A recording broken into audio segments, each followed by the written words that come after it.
구원은 전쟁입니다. 구원은 이미 창세전에 택정해 놓은 것이 아니라 우리가 가야 할 길이라면 그것은 우리가 이 세상에 치러야 할 가장 무서운 전쟁이며 반드시 이겨야 할 전쟁입니다. 그래서 구원은 마치 전사처럼 싸워서 쟁취해야 됩니다.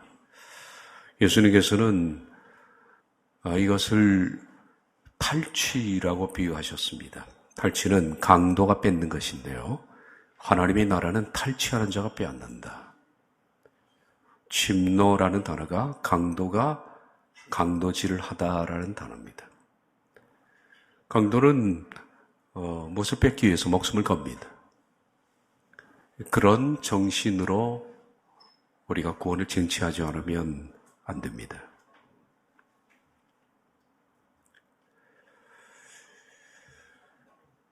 구원은 반드시 육체 욕심을 이루게 되면 구원은 실패합니다.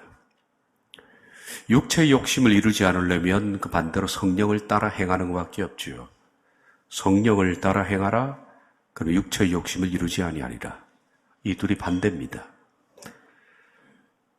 육체의 욕심은 소욕은 성령을 거스리고 성령은 육체를 거스르나니 이 둘이 서로 대적함으로 너희가 원하는 것 구원입니다. 우리가 구원을 원하는데 이것을 하지 못하게 한다. 육체의 소욕과 그리고 성령 서로 적대 관계입니다. 그러나 육체의 소욕을 따라가서는 실패한다는 거예요.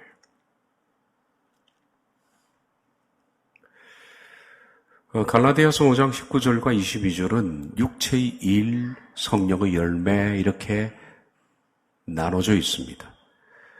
5장 19절 육체의 일은 분명하니 22절 성령의 열매는 왜 육체의 열매라고 부르지 않았을까요? 그리고 성령의 일이라고 왜 부르지 않았을까요? 육체는 일이고 성령은 열매입니다. 열매라는 것은 하루아침에 맺히는 것은 아니죠. 그것은 씨를 뿌리고 오랜 시간에 거쳐서 열매가 수확되는 겁니다. 그러므로 성령의 열매를 맺는 것은 한순간의 문제가 아닙니다. 성령의 9가지 특성들 우리가 봤습니다만은 성령의 9가지 특성들은 우리가 오늘 40일 금식하자 그런다고 맺히는 것이 아닙니다. 주를 위해서 목숨을 걸자. 이제 지금부터 해서 성령의 열매를 맺도록 최선을 다해보자. 한 해, 두 해 걸치는 문제가 아닙니다. 성령의 열매는 평생을 노력해야 되는 겁니다. 성화라는 것은 평생에 걸친 문제입니다. 그런데 많은 사람들이 성화를 모르기 때문에 중간에 육체를 따라가 버립니다. 그럼 실패가 되죠. 성령의 열매를 맺는 것은 대단히 어려운 일입니다. 육체의 일은 대단히 쉬운 겁니다. 성령의 열매 맺기가 실패하는 거예요. 기억하십시오. 성령은 열매를 맺는 것이다. 평생에 걸친 문제입니다. 그런데 육체의 일입니다. 육체의 일. 육체는 열매를 맺을 필요가 없습니다. 왜? 가만히 있으면 됩니다. 그래서 그것이 일입니다. 여기서 엘가라고 쓰여져 있어요. 엘가. 제가 전에 한번 야고보서에서 엘가를 말했습니다. 엘가 테스 살코스. 살코스는 body가 아니라 flesh. body는 육신이라고 부르죠. 육신. 이것이 우리 몸입니다. flesh는 정신입니다. 살코스는 flesh입니다. 정신입니다. 소마라는 단어가 있는데 소마가 이제 body입니다. 그래서 우리 속에 나를 지배하는 정신, 이 정신의 일입니다. 정신의 일. 이것이 육체의 일입니다. 타락한 생각들. 이 엘가라는 단어는 이렇게 했죠. 내적으로 우리가 원하는 것, 이 원하는 것이 밖으로 드러나는 행위. 속에 있는 것이 밖으로 나오는 겁니다. 이것이 일입니다. 일. 우리 속에 뭐가 있을까요? 우리 속에 타락한 죄성이 있습니다. 그러므로 육체의 일은 맺을 필요가 없습니다. 만약에 육체의 일도 열심히 우리가 노력하고 애써서 육체라는 일, 그것이 점점 노력해서 죄인이 된다. 그러면 육체 열매가 되겠죠. 근데 밖에 있는 게 그냥 나오는 거니까. 지옥 가기 위해서는 방법이 뭡니까? 가만히 있으면 됩니다. 아무것도 하지 않고. 그냥 살면 돼요. 그냥. 아주 쉽습니다. 노하우로 일러드렸죠? 가만히 있으면 됩니다. 내 육체가 원하는 대로 그냥 따라 살면 됩니다. 화나면 하라는 대로. 네. 속에 분노가 난다. 분노 내는 거예요. 다투고 싶다. 치고받고 싸우는 겁니다.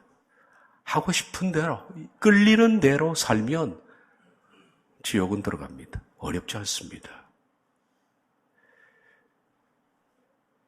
그러니까 육체의 일입니다. 자, 엘가라는 거 보십시오. 그것은 속에 있는 것이 밖으로 자연스럽게 표출되는 것이다. 육체의 일들은 수고하거나 애쓸 필요가 없다. 애쓸 필요가 없습니다. 그것은 그냥 내버려 두면 자연스럽게 나오는 것들이다. 쓰레기에서 악취가 나오듯 타락한 본성에서 육체의 일들이 나온다. 아무것도 하지 않아도 됩니다. 천국은 가기 위해서 육체를 죽여야 됩니다. 타락한 이 정신을 죽여서 거룩하게 되어야죠. 성화합니다. 지옥은 그냥 가만히 있으면 된다. 육체의 일은 어떤 것이 있을까요? 가만히 있으면 밖으로 나오는 엘가, 육체의 일. 내 속에 그것이 있기 때문에. 자, 갈라디아서 5장 19절 보면 육체의 일은 분명하니라고 되어 있어요. 이 분명하니라는 헬라어의 뜻은 눈으로 확인할 수 있다라는 거예요. 내 속에 있는 타락한 생각과 정신이 밖으로 나오잖아요. 이 나오는 것은 누가 봐도 아는 것입니다. 눈으로 확인할 수 있어요. 그만큼 육체의 일은 명백하게 안에서 밖으로 나온다. 예수님께서 마태복음 15장에서 말씀하시기를 속에 있는 것이 밖으로 나오나니 밖에서 들어가는 것이 사람을 더럽히는 것이 아니라 속에 있는 것이 밖으로 나와서 사람을 더럽히는 것이다. 그 속에 있는 것은 불의, 다툼, 간음, 각종 죄성들. 이게 밖으로 나오는 거예요. 그럼 육체의 일은 어떤 것이 있을까요? 가만히 있으면 밖으로 나오는 것. 그래서 눈으로 확인할 수 있는 것. 갈라디아서 5장 19에서 21절은 이와 같은 것을 말합니다. 육체의 일은 분명하니 곧 음행과 더러운 것과 호색과 우상 숭배와 주술과 원수 맺는 것과 분쟁과 시기와 분냄과 당지는 것과 분열함과 이단과 투기와 술 취함과 방탕함과 또 그와 같은 것들, 이것만 있는 것이 아닙니다. 이런 종류들, 여기는 열거하지 않았지만은 이런 종류들, 이것은 육체의 일. 뭐라고 말했죠? 육체의 일은 가만히 있으면 속에 있는 것이 밖으로 나오는 것. 그래서 밖으로 나와서 음행부터 해서 이와 같은 것들이 밖으로 보이거든 전에 너에게 경고한 것 같이 경계하노니 이런 일이 나타난 사람은 하나님의 나라를 유혹으로 받지 못한다. 천국 못 들어간다는 겁니다. 과장한 말 아닙니다. 있는 그대로. 자신 속에 이런 것이 드러난다는 것은 치명적입니다. 하나님의 나라를 유혹으로 받지 못하는 것만큼 무서운 게 어디 있을까요? 이런 기질을 가지고 살면서, 이런 성품을 가지고 살면서, 이런 성품을 이렇게 열매를 맺으면서, 일을 맺으면서, 그렇게 살아가는데 어떻게 하나님의 나라를 들어갈 수가 있겠습니까? 가만히 있으면 이런 일들이 나옵니다. 요한복음 15장 6절에 보면 사람이 내 안에 거하지 아니하면 가지처럼 밖에 벌어져 마르나니 사람들이 그것을 모아다가 불에 던져 사르느니라.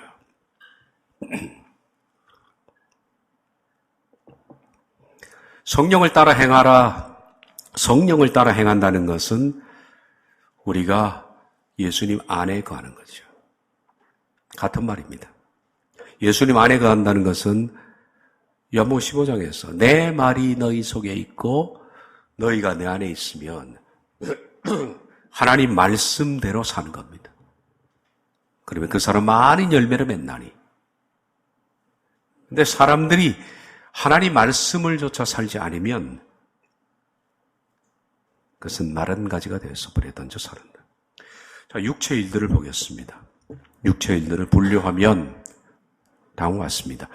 음란과 관련된 것들입니다. 두 번째, 우상 숭배와 관련된 것. 세 번째, 감정적인 것과 관련된 것. 네 번째는 분열과 관련된 것. 다섯 번째, 타락과 관련된 것. 여섯 번째, 그와 같은 것들입니다. 자, 음란과 관련된 것도 음행, 더러운 것, 호색. 우상 숭배와 관련된 것, 우상 숭배, 주술. 감정적인 것과 관련된 것들은 원수 맺는 것, 분쟁, 시기, 분냄입니다. 찢어지는 것, 분열과 관련된 것은 당짓는 것, 분열함, 이단입니다. 다섯 번째, 타락과 관련된 것, 투기, 술 취함, 방탕. 정신이 좀 타락해지는 거예요. 이것은 가장 기초입니다. 그 외에 그와 같은 것들, 기록되지 않는 무수한 것들, 우리가 어떤 것이 있는지 다 압니다. 자, 먼저 육체 일들의 첫 번째 음란과 관련된 것들 세 가지 가운데 첫 번째가 포르네이아, 음행입니다. 영어의 포르노그라피의 그 원출처가 되는 단어가 포르네이아입니다. 포르노 그렇게 부르죠. 음행은 이렇게 나와 있습니다. 간음, 간통, 불법적인 성관계, 성적 부도덕, 그러니까 행위와 관련된 겁니다. 실제로 육체적 행위로 간음하고 간통하고 불법적인 성을 맺는 겁니다. 물론 이것이 여성에게 관련되어 있다라고 할 수 있습니다. 포르네이아 단어 자체가. 그러나 남성도 마찬가지일 겁니다. 원래 음행이라는 단어가 헬라어에 두 가지가 있습니다. 첫 번째 여기 나와 있는 포르네이아, 두 번째가 모이키아입니다. 모이키아. 둘 다 여자에 관련된 겁니다. 물론 남자도 마찬가지입니다. 남자가 더 그렇겠죠. 둘 다 똑같은 것은 간통입니다.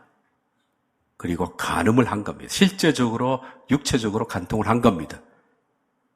했을 때 그것을 포르네이아, 그리고 모이키아 이렇게 부릅니다.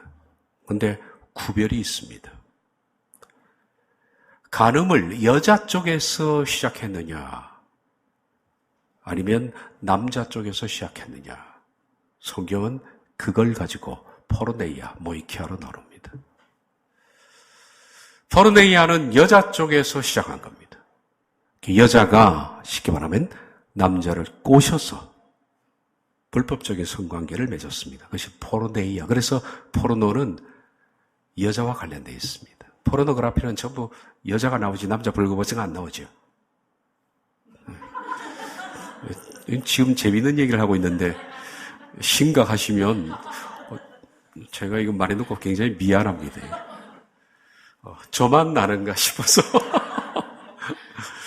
포르노 그러면 전부 여자들만 이렇게 막 벌거벗고 막 나오고 막 난리잖아요. 여성에 관한 단어거든요. 여자가 음란 행위를 먼저 시작한 거예요. 근데 모이키아는 어떤 남자가 하도 꼬셔가지고 넘어간 거예요. 그때 모이키아라고 부릅니다.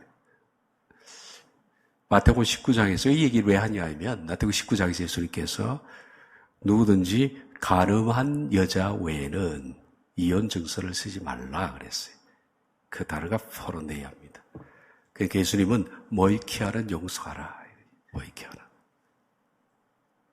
용서가 안 되면 어쩔 수 없습니다. 사람이 실수할 수 있잖아요. 모이키아는 용서해 주라. 근데 네 아내가 스스로 한 것이라면 이혼해도 된다.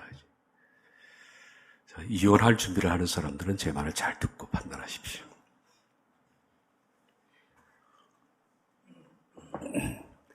포르네이아는 남자든 여자든 행위입니다. 행위. 이런 자는 어떻게 해요? 하나님의 나라를 유업으로 받지 못합니다. 그럼 이미 불법을 저질렀다. 회개하면 되죠. 통회해야 됩니다. 그러지 않고 살면 안 되죠.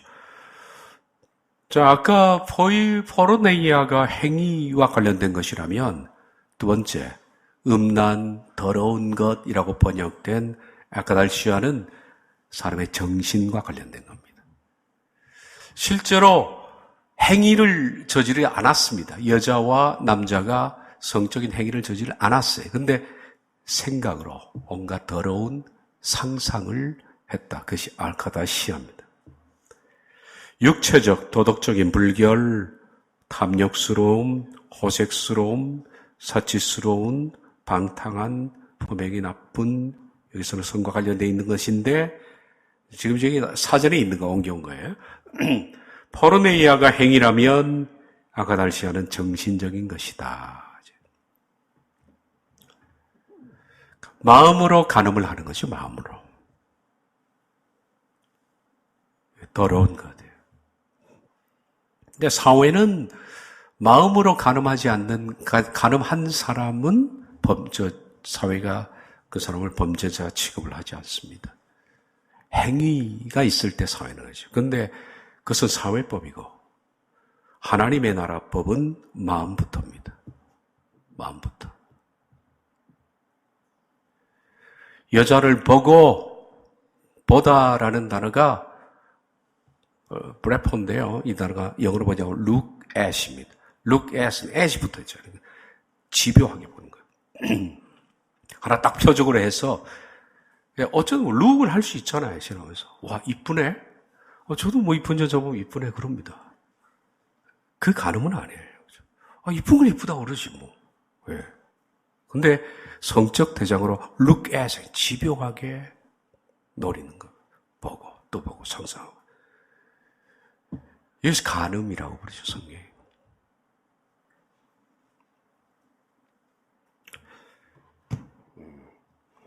자, 그 다음 호색이라는 것은 성적 충동을 일으키게끔 원인을 제공하는 것.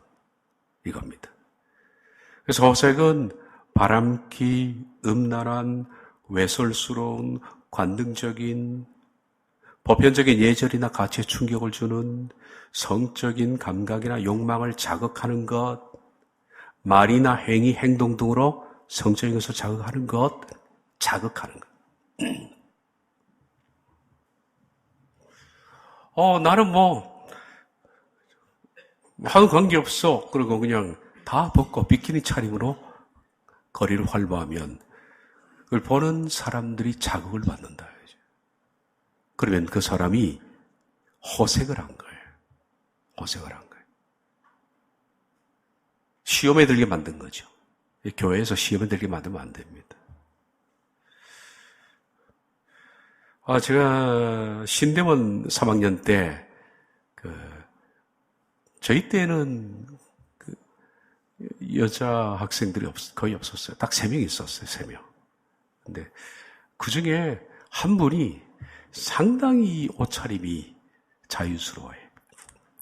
여름이었는데, 안에 다 비치는 그냥 옷을 입고, 더 이상 표현을 못하겠네. 다 비쳐. 그리고 수업시간에 앉아있는데, 전도사님들이 그 뒷자리를 대단히 좋아하셔요. 그 뒤에 앉으려고. 제가 봐도 저건 아니에요. 저렇게 하면 안 돼. 본인은 무엇으로 입은지 몰라도 성적 욕망을 자극하잖아요. 그게 바로 호색입니다. 호색. 말로 음란한 말을 하는 사람이 있죠. 성적 충동을 일으키는 말들, 행동들, 행위들.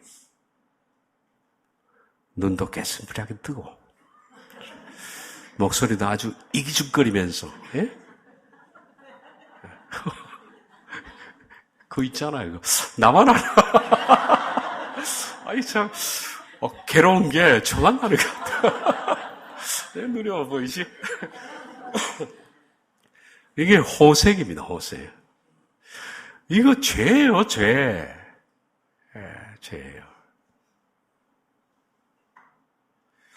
이스라엘을 성지순례 가서 봤던 인상적인 장면 중 하나는 초등학생부터 여자애들이 여기서부터 이 목 윗부터 해서 발목까지 발도 안 보여요. 전체 원피스를 다 입고 다니더라고요. 손목도 안 나와요. 그러니까 이스라엘은 성범죄가 별로 없어요. 이스라엘은 자기들이 보수적 신앙을 유지하는 구역이 따로 있습니다. 그리고 나가서 노름할 사람들 전부 여리고 제리코로 다 보내요. 거기서 하고 와라 이거예요. 이스라엘 내에는 그런 시설이 없어요. 아주 그들은 옷차림부터 그래요. 옷차림이 그러니까 성범죄가 별로 아니라. 근데 우리나라는 좀 심하죠. 그런 것들이. 자, 이거 남자든 여자든 남자도 괜히 자기 몸으로 성적 욕망을 자극하고 죄입니다. 이거 죄예요.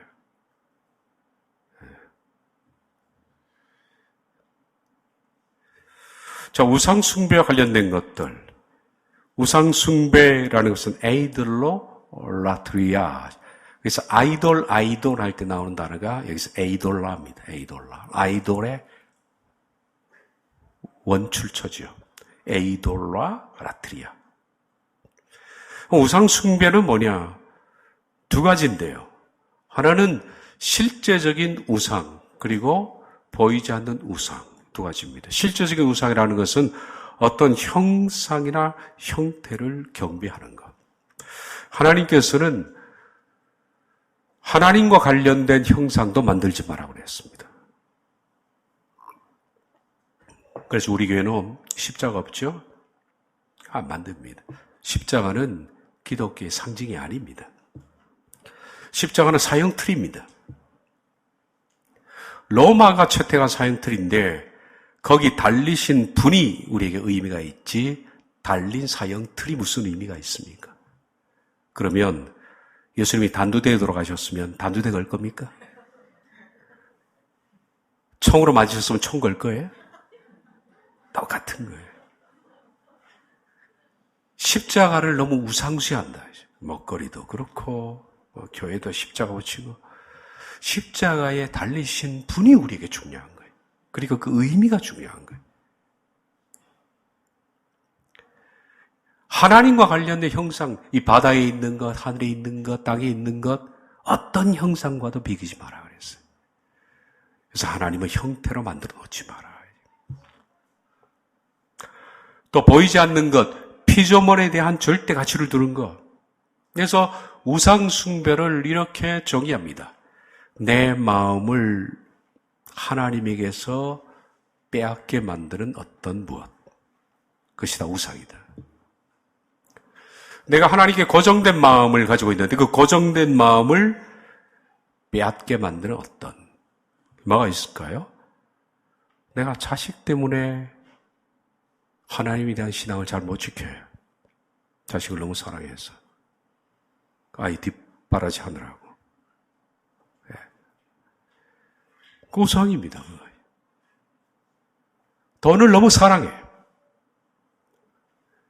그래서 돈 때문에 돈 버느라고, 돈과 관련된 일을 하느라고 주의를 못 지켜요. 말씀 들을 시간을 빼버려요. 우상 안에 내 마음을 옮겨놓는 어떤 것. 이게 우상입니다. 우상 숭배. 하나님의 나라 못 들어간다. 이제. 우상숭배 관련된 것이 주술. 주술은 약물입니다. 팔마케이아. 우리 약할 때 팔머시 그러죠? 이 팔머시의 원출처가 팔마케이아입니다. 주술. 근데 왜 이것을 주술이라고 했느냐? 약이잖아요. 약이잖아요.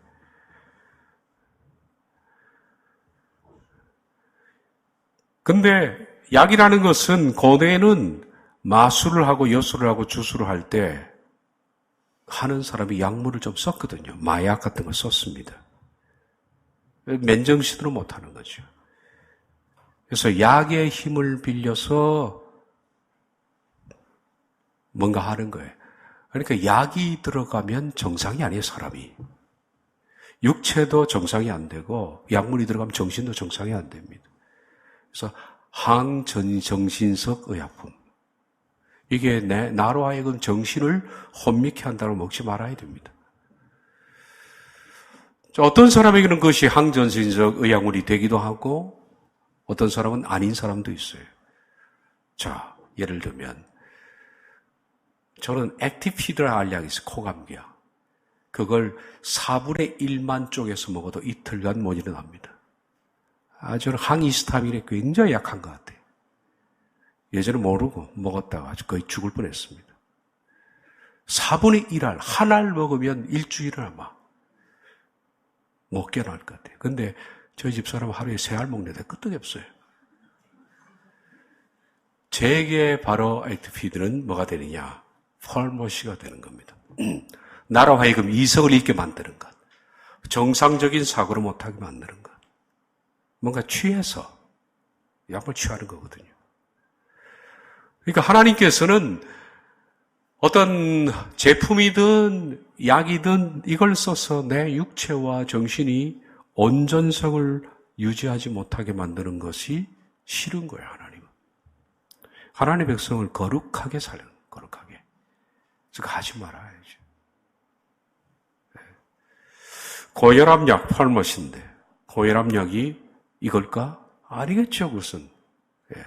고혈압약을 먹고 갑자기 막 하늘이 떠다니고 빙빙 돌고 할 수는 없죠. 그건 아닙니다. 마약도 범죄에 들 것이고 또 내게 맞지 않는 약물 이런 것들. 하나님은 몸이 거룩하고 마음이 거룩한 온전함을 원한다. 자, 감정적인과 관련된 것들. 앵수와의 원수 맺는 겁니다. 하나님은 원수 맺는 걸 굉장히 싫어하셔요. 적의, 어떤 사람에게 적개심을 가지고 있는 것, 증오심, 원한, 적대감, 이게 계급으로 오는 것이든 민족적인 것이든 일본 놈 그러고 막 일본 놈 치가 떨려 이것도 문제예요. 계층간 가진 사람에 대한 적개심. 사회에 그런 사람 많잖아요. 뭔가 가진 사람들에 대해서 자기는 소외감을 느끼고 그것을 부숴야 되겠다. 해방신학이라는 것이 결국 그렇게 해서 만들어진 거거든. 가진 사람들이 적이에요. 가진 사람을 사탄이라 부르죠. 그리고 못 가진 사람을 성도라 부릅니다. 그래서 못 가진 사람들이 가진 사람의 계급을 두드려 부수는 것을 가르쳐서 성령운동이라고 그래요. 그 해방신학이 그렇습니다. 그리고 가진 사람 부수고 못 가진 사람의 세계가 오는 것을 가르쳐서 천국이 왔다. 이 적개심을 가지고 있는 거, 사람의 괜한 그 사람에 대한 적개심. 그러니까 해방신학의 원조가 구스타프 크티에레츠라는 사람인데 브라질 태생입니다. 그 브라질에서 이 사람이 너무 가난한 집안 사람이었어요. 근데 부활절이 됐습니다. 저 부안 동네 있잖아요. 아주 굉장히 부촌이었는데 거기 거리를 지나가고 있는데 안에서는 뭐 칠면조 파티하느라 부활절이니까 칠면조 파티하고 뭐 추수감사절 파티겠네요. 칠면조 파티하고 냄새가 막 너무 맛있는 냄새, 너무 즐거운 소리들 막 들려요. 근데 구스타프 그티에르츠는 그 담장밭에서 그 냄새를 맡으면서 자기가 너무 굶었으니까 적개심을 품는 거예요. 그 사람들이 이제 막 감사 기도도 하고 그러거든요. 감사 기도하고 찬양도 하고 막 칠면조 먹고 내가 저놈의 기독교를 나쁘지하겠다. 그렇게 시작된 것이 해방신앙입니다. 해방신앙은 속에 한이 있는 거예요. 못 가진 것에 대한 한, 잘 사는 사람들에 대한 적개심, 나보다 다른 계층의 사람들에 대해서 파괴심, 적이. 이거 천국 못 갑니다. 네. 적개심을 품은 거 아니에요. 적개심을. 그 사람에 대해서 증오하고 원한을 가지고 있고 적대감을 가지고 있고 이게 민족 계층 간이든 다 마찬가지. 우리나라는 누가 대통령이 되든 그 자리에 오르면 죽일 듯이 욕을 하죠. 죽일 듯이. 우리나라 사람들이 얼마나 그 속에 증오와 원한과 적대감을 가지고 있을까. 참 불쌍한 민족입니다, 이게. 우리들은 내 속에 이것을 지워야 돼, 진짜. 하나님 나라에 가려면. 자, 감정적인과 관련된 것들, 분쟁입니다.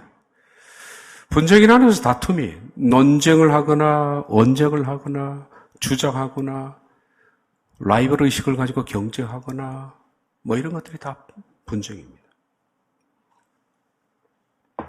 이 앨리스에 대해서는 이렇게 나와 있죠. 밑에 다툴 준비가 딱 되어 있는 사람. 사람 딱 보면 알잖아요. 이마에 벌써. 이 이마는 참 신기합니다. 이마 보면 마음이 여기 있어요. 저는 보여요. 그래서 딱 다툴 준비가 되어 있는 사람은 눈부터 이렇게 뜹니다.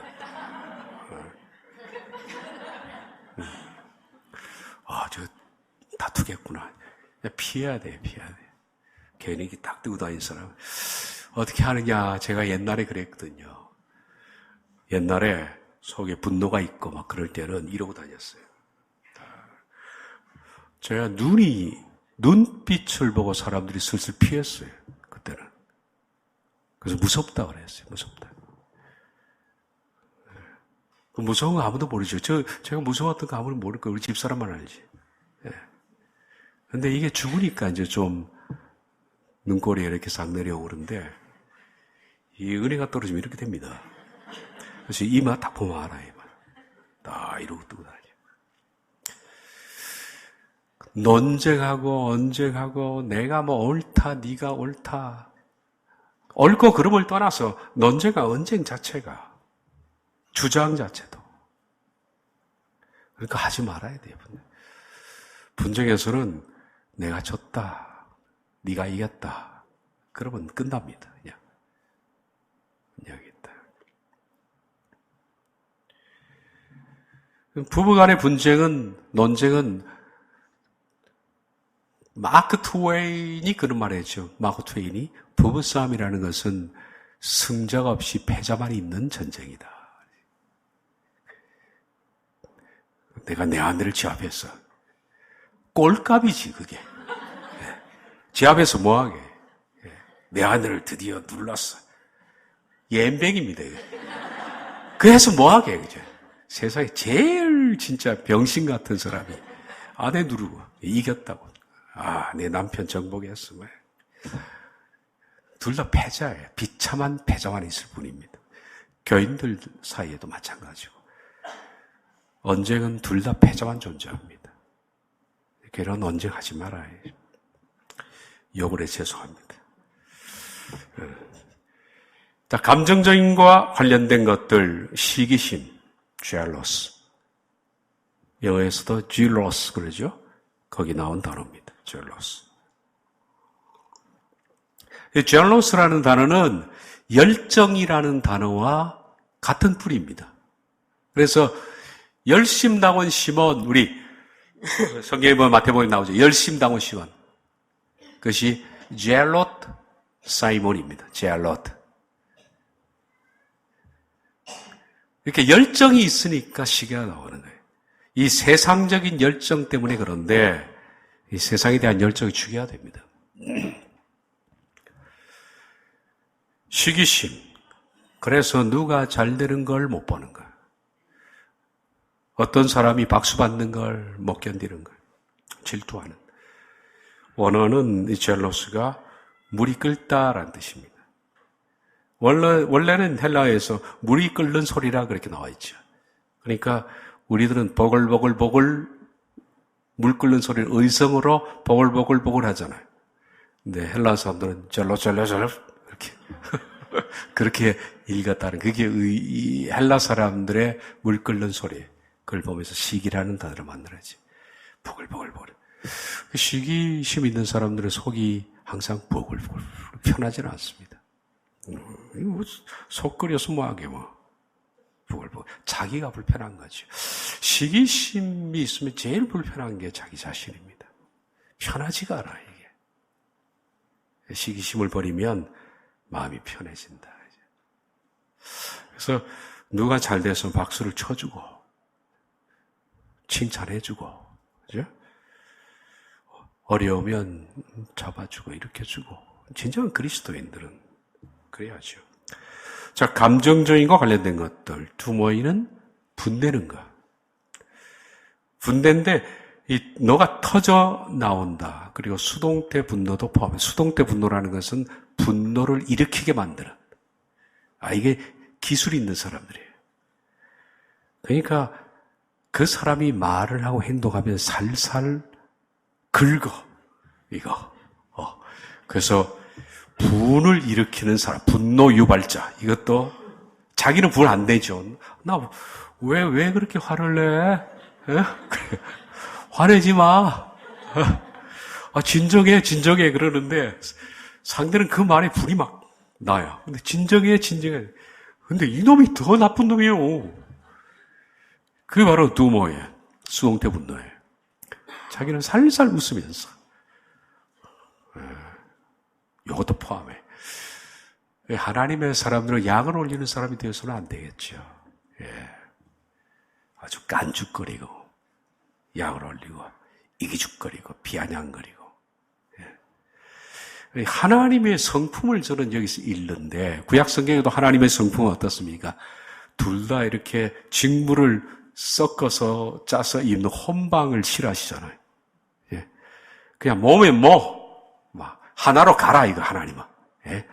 그리고 여기는 보리면 보리, 쌀은 근데 보리쌀 같이 섞어야 여기는 막 보리도 있고 쌀도 있고 섞여 있는 걸 하나님 싫어하세요. 하나님은 아주 단순하시게 명령하십니다. 그래서 그냥 그 짐승을 끌고 밭을 갈 때도 소면 소, 낙이면 낙이 두 마리 그렇게 해야지 소와 낙이를 같이 결의해서 갈잖아요. 악한이라 그랬어요. 악한이라. 꼴보기 싫은 거예요, 하나님이. 섞어 짜는 거예요. 소하고 낙이하고 같이 가면 누가 힘이 세요? 소가 세잖아요. 그럼 낙이는 얼마나 힘들겠어요, 따라가느라고. 소끼리, 낙이끼리 그래야죠. 하나님은 단순하게 사는 걸 원하신다. 약 올리지 말고, 분노를 유발시키지 말고, 그냥 예스냐, 노냐, 정확하게. 말도 그래, 하나님은 예, 아니면 아니요 하라. 하지. 예면 예, 아니요면 아니요 하라. 근데, 물어봐도 참 애매하게 대답을 해요. 그런 것 같기도 한데, 실은, 저는 딱, 이런 얘기를 딱 듣는 순간에 머리가 아파오기 시작해요. 대화를 그만해야겠다. 그렇게 생각도 할 수 있겠습니다만은 사실은 어쩌고 빙빙 돌면 그 얘기요. 근데, 단순하게, 예, 아니요. 집사님, 이번 주에 일 좀 하시죠. 예, 아니면, 제가 못하게 되겠습니다. 얼마나 간단합니까? 근데 할 수 있을 것 같기도 하고, 뭐 해야만 되겠지만 관두세요 그냥. 우린 이 감정 처리부터 하나님이 기뻐하시는 아주 단순 명료하게. 자, 분열과 관련된 것들, 당짓는 것. 당짓는 거는요, 이 분노하고, 그 다음에 시기하고, 그래서 진짜 분노와 시기로 사람을 자기 편으로 끌어들이는 것을 말합니다. 그래가지고 상대와 내가 라이벌 관계를 만드는 것. 팔로워들을 만드는 거예요. 이런 사람은 속에 야망이 있죠. 공명심이 있고 포부가 있습니다. 자신을 따르는 자들을 찾는다. 이제. 큰 점이다. 이게. 내 팔로워들을 찾아서 그 사람들과 함께 같은 의견을 만들고 상대를 공격하는 거예요. 이런 자들은 하나님의 나라를 유업으로 받지 못한다. 자, 분열과 관련된 것들. 불화, 의견 충돌. 디커스타시아이. 이것은 실제로 사람들을 나누는 것을 말합니다.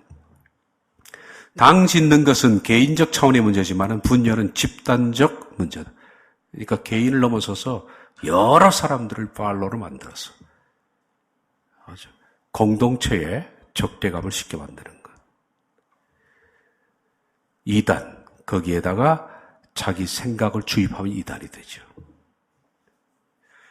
그러니까 이 분열해서 자기 생각과 자기 뜻을 주입해서 하나의 그룹을 뭘 만든다? 하나의 정신 집단 체제로 만드는.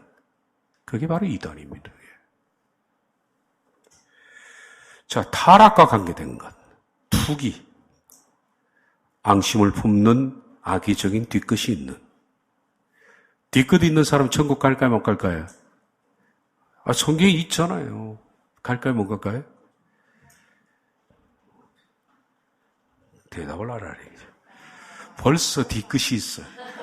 내가 몇 마디 했다고 지금 뒤끝 딱 가지고 있네. 그러지 마요. 예. 뒤끝. 좀 빨리 넘어갈게요. 타락과 관련된 것들. 술 취함 많지. 웨사이는 많지, 술에 빠진다, 술에 취한다. 목사가 할 말은 아니지만 술 취하지는 마세요. 알아만 들으세요. 그렇다고 한 잔 먹었다고 막 죄의식을 느껴가지고 난 지옥 가는 거 아니야. 그러지도 마세요. 그냥 가급적이면 안 하시는 게 좋아요. 근데 술 취하는 건 죄입니다. 왜 술 취하는 게 죄냐? 술 취해서 이성과 행동이 달라지기 때문에 그때부터 죄라 부르는 겁니다. 그러니까 술 못 끊겠거든 드시고 혼자 문 닫고 주무시면 됩니다. 이 말이 자유를 또 불러일으키면 안 되는데. 자, 타락과 관련된 거, 방탕, 코모이는 축제입니다. 축제. 이 사람은 세상의 즐거운 것에 마음이 다 뺏겨 있어요. 그래서 막 축제에 찾아가서 같이 춤추고, 축제 찾아가서 즐기고, 그러면서 주일날은 꽃밭 오네. 예. 항상 이 세상의 즐거움을 찾아간다라는 뜻입니다. 코모이는. 그것이 방탕하다라고. 방탕하다. 육신의 정욕과 안목의 정욕을 자극하는 모든 것들을 말한다. 그리스도인들은 세상의 재미를 추구해서도 안 된다. 이 답이 이제 어려운 겁니다. 그와 같은 것들. 어떤 것이 하겠죠. 이와 같은 것들. 일일이 열거하지 않더라도. 윤리, 도덕, 영적으로 나쁘고 파괴적이고 억제하기 어렵고 자기중심적이고 본능적이고 공격적이고 타락시키고 죄를 짓게 하는 모든 것들. 그와 같은 것들. 이러한 자들은 하나님의 나라를 유업으로 받지 못할 것이다. 유업으로 받다라는 클로롬의 메수신이라는 것이 제비 뽑아 얻다라는 단어입니다. 자, 그게 마태복음에 심령이 가난한 자는 복이 있나니 저희 천국이 저희 것이며, 이게 저희 것이며가 천국을 제비 뽑아 얻을 것이며라는 단어인데 이제 저희 것이며 이렇게 번역을 했네요. 그러니까 우리가 가나안 땅에 들어가면 12지파가 이렇게 손을 그어놓고 하나님께 기도하고 돌을 던져서 그게 자기 땅을 결정했잖아요. 그죠? 그게 제비 뽑아 얻는다는 뜻입니다. 그것이 유업으로 봤다는 단어예요. 번역을 그렇게 했는데, 그러니까 쉽게 말하면 내가 하나님의 나라 갔을 때 하나님께서는 우리에게 네 마음대로 골라라. 유업으로 주는 거예요. 상속받은 거. 근데 이런 일을 하는 자라는 하나님 나라에 단 한 평도 없다. 받지를 못한다. 그래서 구원은 전쟁이다. 내 안에 전쟁이다. 육체의 소욕은 성령을 거느리고 성령은 육체를 거스린다. 직역하면, 왜냐하면 육체는 성령을 대항하므로 탐심하고 성령은 육체를 대항하기 때문입니다. 이들은 당신이 원하는 것들을 이루지 못하게 하기 위하여 서로 적대합니다. 자, 마지막으로 성령을 따라 행하라. 마지막이 아니라 이렇게 성령을 따라 행하라. 자, 성령을 따라 행한다는 것은 뭐냐면 따라 행한다라는 페리파테오가 함께 걸어간다는 뜻입니다. 여기 제가 써놨죠. 페리파테오는, 페리라는 단어는 여기 around입니다. around. 주변이라는 뜻이고, 곁에라는 뜻이고, 파테오는 걷다라는 뜻이죠. 그래서 페리파테오는 전치사와 work가 결합된 같이 걷다라는 뜻입니다. 성령을 따라 행한다는 것은 성령과 스텝을 같이 해서 같이 걷는다. 자, 같이 걷는다는 걸 뭘까요? 자, 내가 친구와 같이 걷는다. 그러면 친구 내 곁에 딱 붙어가지고 같이 걸어가죠. 저 멀리 있거나 저 뒤에 있지는 않습니다. 같이 짝을 이루어서 같이 걷는 거. 이게 페리파테오입니다. 그 세계사 하시는 분들은 페리파테오 학파를 아실 거예요. 페리파테오 학파. 이 소크라테스 같은 사람들이 철학가들 페리파테오 학파인데, 이건 함께 걸어가면서 교육을 하는 실물 교육. 같이 쭉 가면, 얘야, 저게 뭘까? 무입니다. 맛있을까? 맛있겠죠. 그러면 각자 돌아가면서 한 번씩 빨아봐라. 맛있느냐?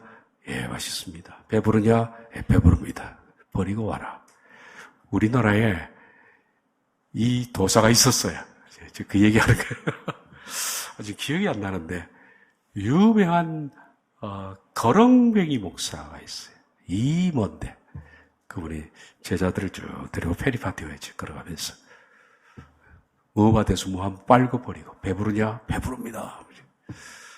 그 학파가 있었는데, 이 뭔데 기억이 안 나. 다음에 기억나면 말씀드려요. 예수님도 페리파테오죠, 실은. 그렇게 따지면.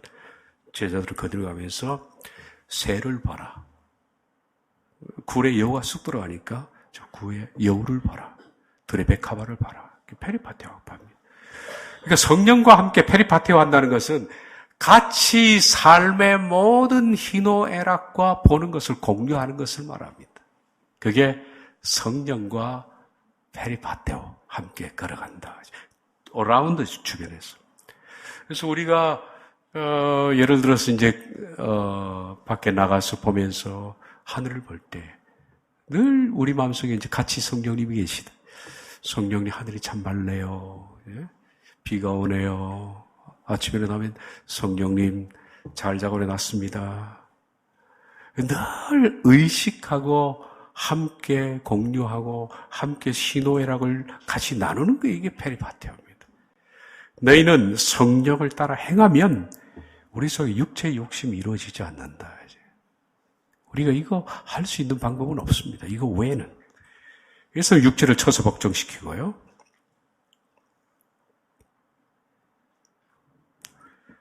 시간이 많이 가서 그만하겠습니다.